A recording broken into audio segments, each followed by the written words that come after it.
What's up, y'all? I'll get started in a second.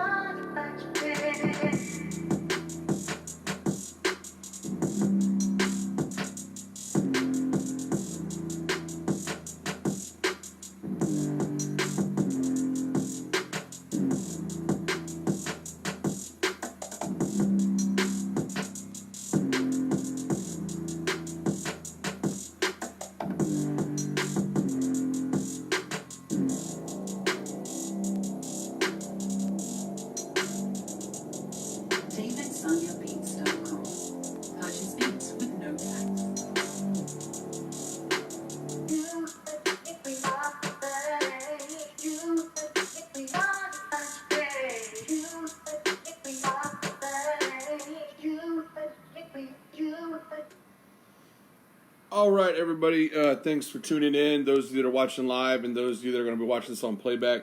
I'm sorry, I was supposed to have this update come to y'all last night on Sunday from my weekly updates on the Dynamo and on the MLS, but had some stuff come up, and so I'm here with you now on Monday evening, and we can talk about the whole week because there were some couple late games last night. So give me 1 second here, and we can get started.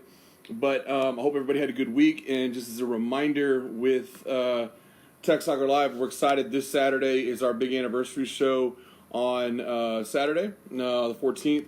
So if you haven't reached out and you want to come join us live for the recording here, or want to join us for the party afterwards, celebrating 3 years down, make sure you message myself or Raul, or check out the event page here on the Facebook page. So as we get going here, couple things I can start off with is that let's start off this time with the MLS in general, and then I'll work my way back to the Dynamo. So watch this on playback. Go ahead to the second half of this. I'm trying to keep these about 15, 20 minutes tops, just real quick and to the point. So week 2 of MLS was off this week. It was off and running this week, and it was interesting. Already after only 2 weeks in MLS, we have only one completely spotless team. Where that is Atlanta United with 6 points, already separating themselves in the first place. So kind of crazy to see them already out to be 2-0. Lots next 4 teams, your New York Red Bulls, Montreal Impact, Toronto FC, and Columbus are also in there at 4 points with the win and a tie. DC United with the win and a loss, and then a lot of, like I said, there's the rest of the league. So kind of an interesting start already. Some usual favorites, and then some people who surprisingly have yet to find a win, which we'll talk about here in a second. But let's go back in reverse order. I want to kind of give you the rundown of some of the games from this weekend, and then we'll get into your Dynamo. And so feel free to comment if there's some particular game you want to talk about or something caught your eye. Let me know. The first game that caught my eye was the last game, and that was the LA Galaxy taking on Vancouver. Vancouver that's had historically a rough time, just period, as a franchise. LA Galaxy, once again, we saw them play the Dynamo in the opener last week. They got to go home and have their home opener. We know all the fanfare around Chicharito and all the stuff talking about the Galaxy post-Zlatan, what they're going to be doing. And they lost 1-0. You saw them get heated, even got red-carded late. Joe Corona got red-carded about a minute after Ricketts for Vancouver scored the goal. And the LA Galaxy are still sitting there with the same 1 point that they got in week 1 against the Dynamo. So I'm curious, any of you that are LA fans, I know they have a pretty good fan base out there. what their thoughts on. Is this already panic time for the Chicharito experiment and the LA Galaxy, or is it as just people kind of settling in? So, and excuse me, on my segments, I'm going to have a cigar. Now, the other issue that I saw with the LA Galaxy is that the chemistry. Chicharito is not Zlatan, obviously, but for some reason, there's this belief that you can just plug him in and all of a sudden he's going to be fine in your system. That's just not the case. And so I think there's still a lot of figuring out to do. I don't think the LA Galaxy are going to be a bad team. I think they're going to figure it out. But definitely something to watch. It's just going to take some time for them to get it right. Your other game that was on Sunday night to end things was Seattle against Columbus. Another interesting matchup. Once again, ended in a 1-1 draw. Gazi Zardes for Columbus finally got in the action, and they scored a goal. He's going to score early in the first half, but you see them not able to close out as Seattle was able to sneak back in with Rui Diaz getting a late penalty score in the 79th minute. So 1-1 draw there. I think two very good teams in Columbus and Seattle that you're going to see later on. And like I said, remember, with the MLS in general, this goes for any team that you're a fan of or watching, or any league that is. If it's only 2 weeks in, there's still a lot of people figuring out what they're doing. Nobody's in top form yet. You have to play games to get back into top form. So it is a big advantage if you can get out early and get some points up. You see, like I said, Atlanta getting 2 quick wins. But it's the long game. You got to play the long game. It's the classic. It's a marathon, not a sprint. We saw the Houston Dynamo last year having an amazing start and an amazing summer and just killing it, and they ran out of steam. So history has proven that nice and steady seems to win the race in most leagues, but especially the MLS. Let's keep going backwards, Dave, and we'll come back to Dynamo last. But you saw Colorado defeated Orlando City 2-1. Colorado, another franchise that's been struggling. Nice to see them get a win.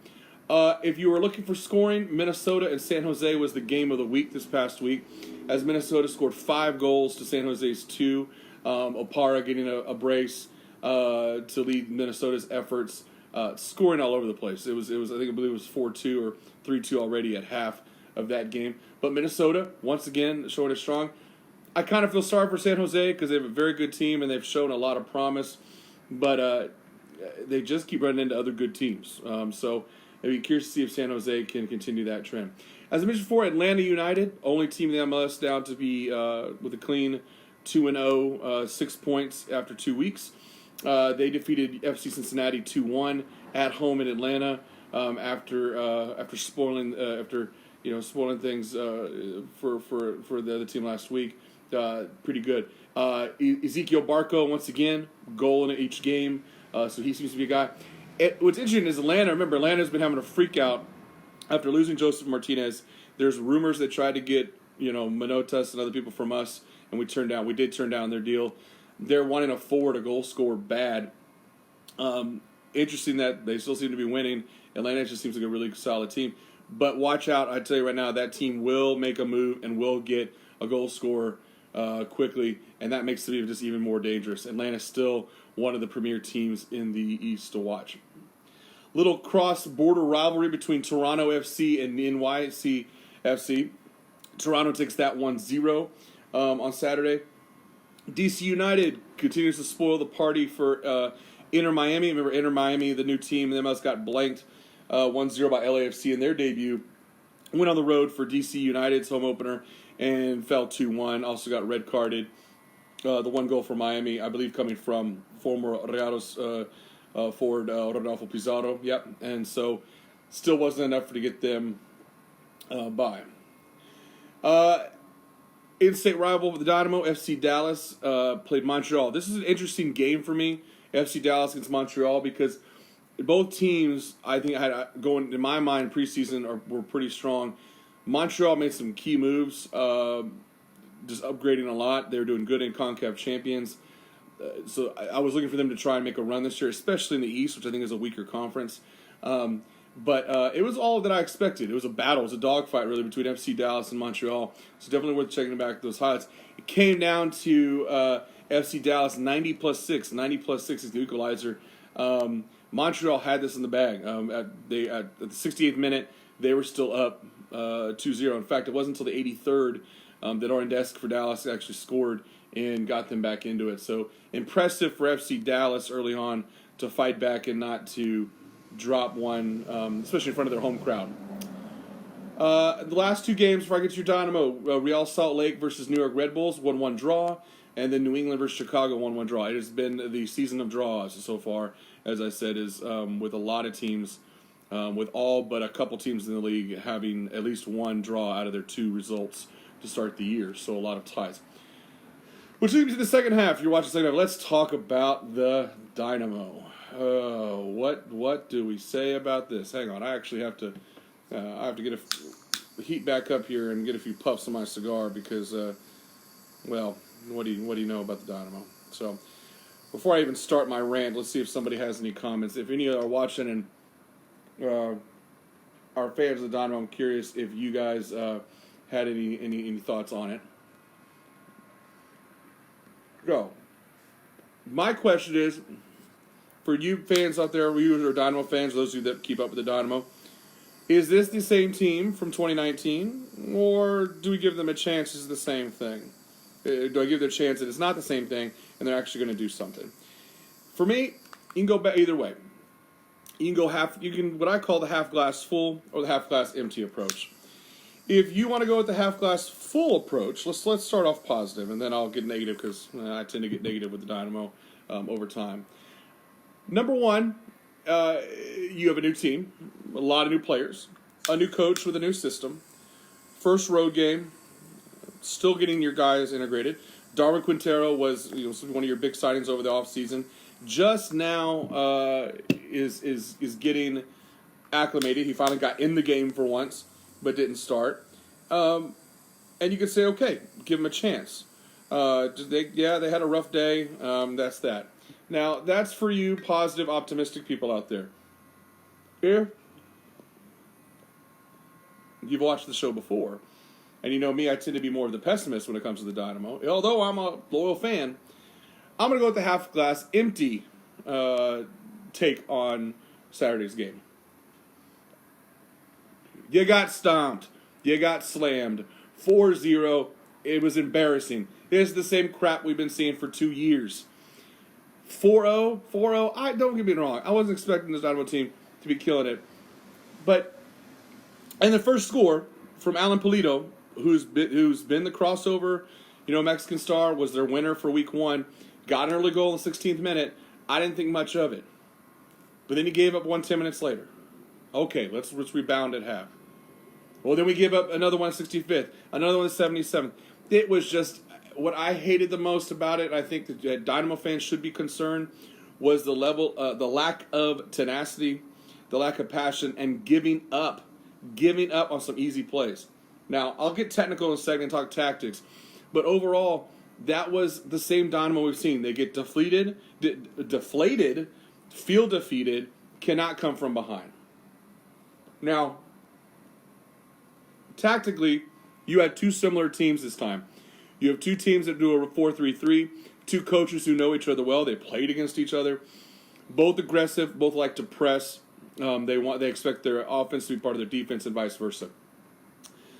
The Dynamo got pushed back. This was like a good offensive line and defensive line playing each other and clashing in the trenches. And if Sporting KC was the defensive line in that metaphor, they slammed us up against our own quarterback. If you watch the Dynamo time and time again in that game on the replays, they are playing getting pushed back. They are playing closer to their goal. The Sporting KC is able to get a lot of balls in traffic. You have our defensive line and our midfielders on top of each other. In that confusion, 3 out of those 4 goals were a result of that confusion, of the ball being squeezed through, the ball being lost in traffic, our own defenders not being able to track it. They were lucky. They're chip-ins by the Sporting KC.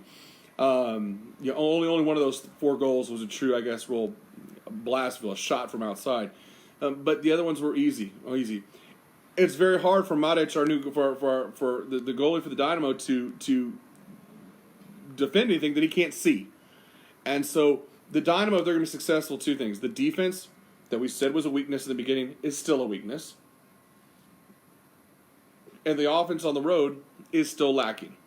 So the biggest thing going forward, for my take, hot take, Text Soccer Live, keys to fixing the Dynamo situation: the defense must be more aggressive. The defense must hold their line. They must keep the ball and play the action more up and stop collapsing on their own goal. Secondly, and this has been a key forever, our midfield has done terrible. I am still waiting on Vera and some of these others, and once we get everybody back into the lineup where it's supposed to be, to start controlling the middle of the field. The Dynamo in 2 games have not controlled the middle of the field. And as a result of that, number 3, it has not given us enough chances. When we do get the few chances, when we did get a few shots on goal or shots towards goal, we didn't capitalize because we were just taking wild kicks. So, they weren't accurate. They were rushed. We need to give our front. This team has a talented front. There are talented strikers on this team, but they're not being given the time for plays to develop and for them to actually get some of those shots off. So, look, if you're a Dynamo fan, I'm sorry, but we got some trouble. Houston, we do have a problem, and that is a team that still can't do this consistently, let alone on the road. I have yet to see this team in over 2 years, now going on 3, consistently put it together on the road, both in terms of their ability to actually be consistent in their stamina the entire game, for them to execute the game plan. I feel sorry for Tab Ramos in a way because I know that was not his plan. So, yes, going back to the first start, half glass full, half empty. If you're half glass full, yes, the promise is these guys are still going to get in shape. They're still going to get to know each other. This coach's system is still going to develop more. Chemistry will develop better, and you could see some results from that. Half glass empty, another year, same old Dynamo. Now, I hope I'm wrong, and I hope the half glass empty philosophy is wrong, and we can finally break this road curse, because it's become a curse, if you will, on the road. I don't know if they need to sacrifice something down there off Texas Avenue and BVA Compass Stadium to try and get us back on this. I don't know what they need to do, make some offering to God or the gods. I don't know. But guys, you got to figure out something. Or this MLS Dynamo update is going to be pretty sad for the rest of the year, for the next 32 weeks. So, with that being said, that concludes this week's edition of Dynamo MLS Update on Texas Soccer Live. Couple reminders for you. There's a lot of soccer to watch this week. CONCACAF Champions is in action starting tomorrow. UEFA European Champions League is starting tomorrow. It is in action. And lots going on. The big thing this week, Texas Soccer Live, here on Saturday, 3 p.m. It's our anniversary show. Tons of soccer to talk about. MLS, Liga MX, both Champions Leagues. A lot of cool stuff that was announced, including the CONCACAF Nations Cup. That's going to be coming to Houston, some matches this summer. So a lot of cool stuff to watch. So tune in live this Saturday at 3. You can even join us live here and actually be on the show. If you're interested in that, message the page, contact me, contact Raul. And then after the show, we're going to do what we do best, Texas Soccer Live. We're going to have a good time. We have a good party. We got a crawfish boil going on, drinks, friends, good times. So we look forward to that. But for this week, week 2, I am Sean Selez with Texas Soccer Live. Lots of MLS action coming up next week. Quick preview for you, those of you that are if you're a Dynamo fan. It doesn't get any easier. Yes, the Dynamo come back home on Saturday, but they got none other than the Seattle Sounders. So tough matchup back here at home for the Houston Dynamo, and the early days of the MLS season are grinding on. So for that, I'm Sean Selez, Texas Soccer Live. You guys have a great week, a great evening. I'm out.